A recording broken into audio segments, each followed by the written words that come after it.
Pemirsa, bawa lari ABG yang dikenal melalui media sosial, si Kok Bujang akhirnya ditangkap polisi pas berada di daerah Pangkalan Balai, Banyu Asin.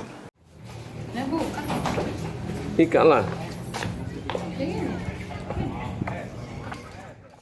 Inilah salah siko terduga pembawa anak gadis atau ABG yang jalan ke aksinya lewat media sosial, salah sikonya media sosial Facebook.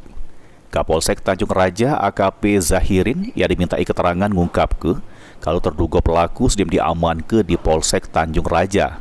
Kadit Reskrim Polsek Tanjung Raja nambah ke kalau terduga pelaku ini jalan ke aksinya dengan berkenalan di media sosial Facebook dengan korban inisial IT 12 tahun.